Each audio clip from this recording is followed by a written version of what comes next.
አብዛኞቻችን የምናውቀው የእግዚአብሔር ቃል መዝሙር 46 ከቁጥር 10 እረፉ እኔም አምላክ እንደሆንኩ እወቁ የሚል ቃል ነው እና ዛሬ ያሰብኩት ምንድን ነው ማረፍ ጠይቅ ማረፍ የውስጥ ጸጥታን በእግዚአብሔር ሁሉን ቻይነት ላይ መደገፍን ለእኛ ከባድ የሆነውን ነገር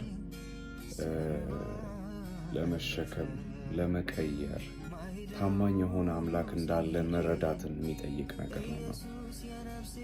ብዙ ጊዜ በብዙ ነገሮች ውስጥ ስናልፍ ማረፍ በጣም ከባድ ይሆንብናል። ማረፍ እግዚአብሔርን በማወቅ ውስጥ ነው ያለው። እግዚአብሔርን ማወቅ ደግሞ ወደ እርሱ በመጠጋት ውስጥ ነው የሚለውን እየተረዳሁ ነበር። ወደ እግዚአብሔር በመቅረብ ውስጥ፣ በቃሉ በጸሎት ውስጥ ወደ እግዚአብሔር ደረት በመቅረብ ውስጥ ማረፍ ይሆንልናል። የነገሩ መቀየር ሳይሆን እረፍትን የሚሰጠን በእሱ ላይ ማድረጋችን መደገፋችን ነው። ለእኛ ውስጣዊ ሰላም ውስጣዊ እረፍትን የሚሰጠን ነው።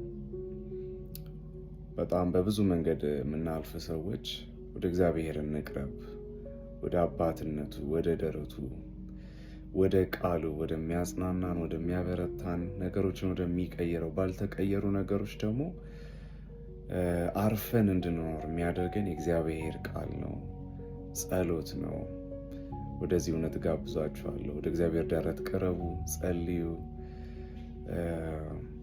ከእግዚአብሔር ጋር ተጣበቁ። ይሄ ለህይወት ትልቅን እረፍት ይሰጣል። ተባረኩ።